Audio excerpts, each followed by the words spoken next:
Welcome to our series on the wisdom of Ignatius. My name is Kevin Leidick, and I'm one of the pastoral ministers here at El Retiro.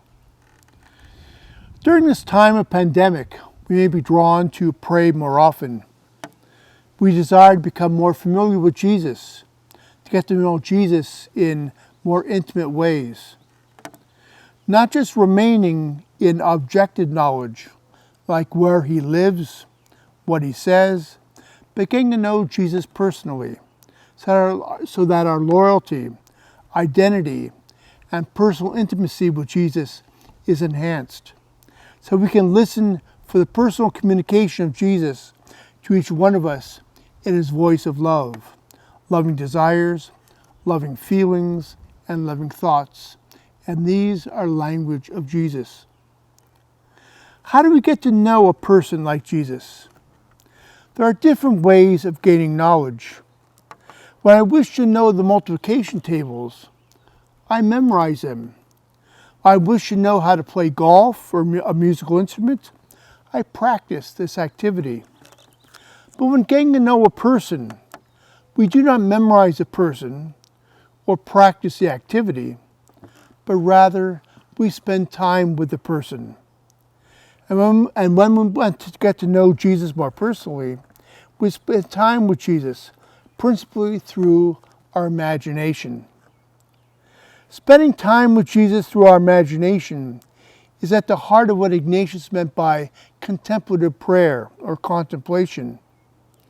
And Ignatius in the spiritual exercises asks us to contemplate the scenes of various gospel stories, to place ourselves in the scenes as a participant or as an observer by using our senses, see, hear, taste, smell, and observe what the characters are doing. Many people will initially say that I cannot do this. I cannot bring all five senses to a particular scene. I don't have the gift of prayer of that type. I disagree. Contemplation is no different than the experience of storytelling, or listening to another tell a story, or reading a novel. All of us like to tell and listen to stories.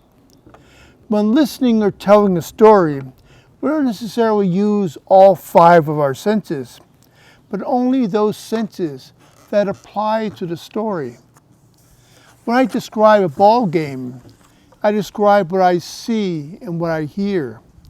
When I describe a banquet, I use my sense of taste and describe my smell.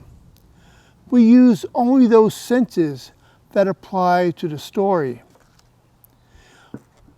We do this also in contemplative prayer, to use only those senses that are going to apply to that particular scene in the gospel.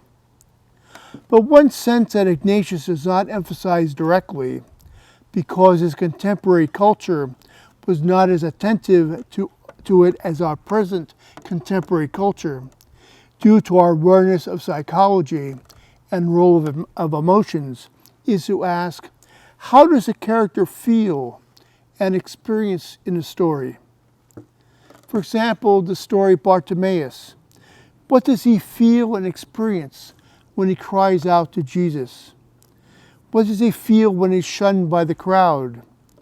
What does he feel when Jesus notices him and calls him to himself, when his eyes were opened? Likewise, what does Zacchaeus feel when he climbs a tree, when he hears a voice of Jesus calling to him to come down, to partake of his hospitality?